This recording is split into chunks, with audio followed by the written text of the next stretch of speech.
Ջուրը կյանքի աղբյուր է, երկրի մակերևույթի 2/3-ը զբաղեցնող հեղուկն անհրաժեշտ է կյանքի բոլոր իրավիճակներում։ Ջրի ամենակարևոր կիրառությունն իհարկե մարդու օրգանիզմի կենսագործունեության ապահովումն է։ Ինչքան եւ ինչպես խմել կենսատու հեղուկը, օգնել է հասկանալ սննդաբան Անահիտ Գևորգյանը։ Եթե մարդը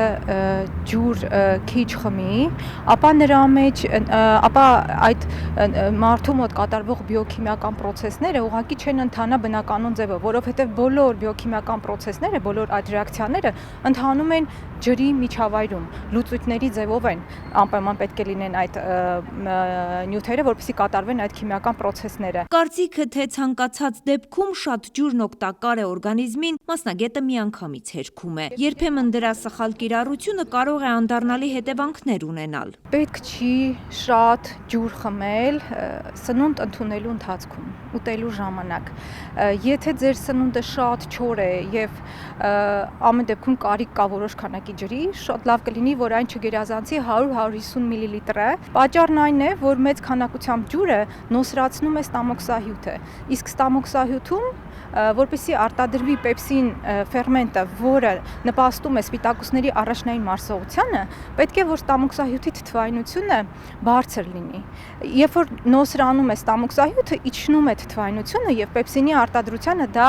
վնասում է։ Ուտելու ընթացքում ջրի կիրառումը սահմանափակելը լավ է, միայն թե օրվա մեջ պետք է լրացնել անհրաժեշտ քանակը։ Ընդունված է համարել, որ մեկ անձին ջրի բաժինը հաշվում են ամեն կիլոգրամին 30 մլ մոտավորապես ջուր, բայց գիտեք շատ անհատական է, ես այսպես ասեմ, 1.5 լիտրից ոչ պակաս եւ 2.5 լիտրից ոչ ավել ջուր։ Հաճախ մարդիկ տարված առօրյա հոգսերով մոռանում են ջուր խմել։ Սննդաբանը խորհուրդ է տալիս ջրի ընդունումը վերածել սովորության, չսպասել օրգանիզմի պահանջին։ Իհարկե պետք չի, որ շատ չափից դուրս լարվել այդ պատճառով եւ շատ մեծ քանակի անպայման խմել, բայց եթե դուք դարձնեք դիսցիպլինա, ուղղակի սովորություն, որ ամեն ուտելուց կես ժամ առաջ դուք խմեք օրինակ 2 բաժակ ջուր եւ 2 ուտելու այդ միջակայքում այդ ժամանակա ընթացքում եւս խմեք ջուր, ապա առավոտյան էլ արթնանաք եւս խմեք ջուր, ապա կտեսնեք, որ ձեր 6-ից 8 բաժակը այդպես ստացվում է։ Ուղղակի դա կարգապահության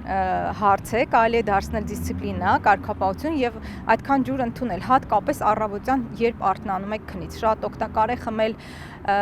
ջուր, հատկապես տաք ջուր։ Ջրի օգտակարության ու կարևորության մասին հավերժ կարելի է խոսել, միայն թե խոսելուց բացի պետք է այնպես ապրել, որ մեր սերունդները եւս ջուր ունենան։ Ջրի համաշխարհային պաշարների 97% աղի ջուրն է, 3%-ը քաղցրահամ։ Վերջին 100 տարվա ընթացքում մոլորակի բնակչությունն ավելացել է 3, քաղցրահամ ջրի սպառումը 7 անգամով։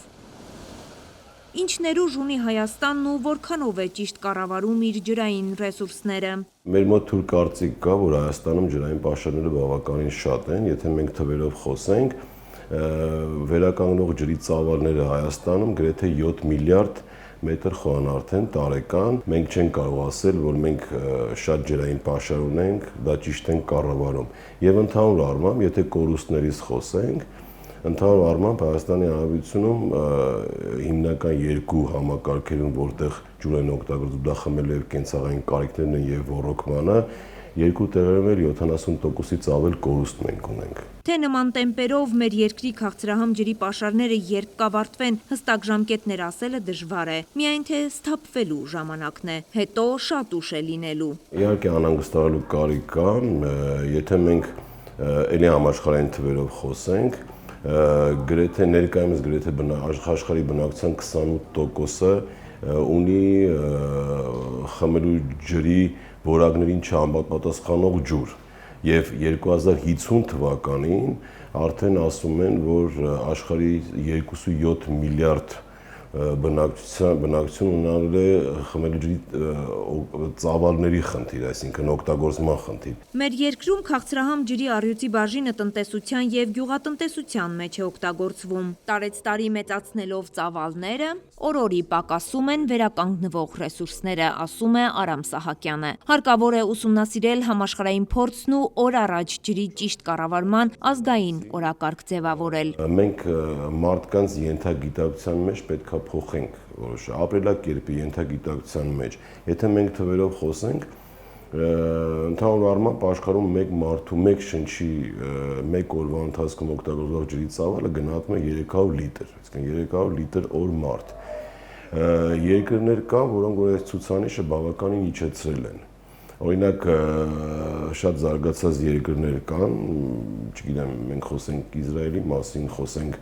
չգիտեմ Նիդերլանդների մասին, որտեղ ջրի մեկ մարդու օգտագործվող ջրի ծավալը դառել է 100 լիտր օր մարդ, այսինքն 3 անգամ կարողացել են կրճատել։ Պլանավորում, կառավարում, կորուստների կրճատում, ժամանակակից տեխնոլոգիաների կիրառում, կենցաղում։ Ջրային ռեսուրսների ճիշտ տնօրինումը պետք է սկսել պետական մակարդակից եւ հասցնել հասարակ քաղաքացուն, այլապես առաջիկայում կհայտնվենք անապատացման եզրին։ Արևիկ Սարդարյան, Կարապետ Կարապետյան, Բեն Անտոնյան, Արմալուր։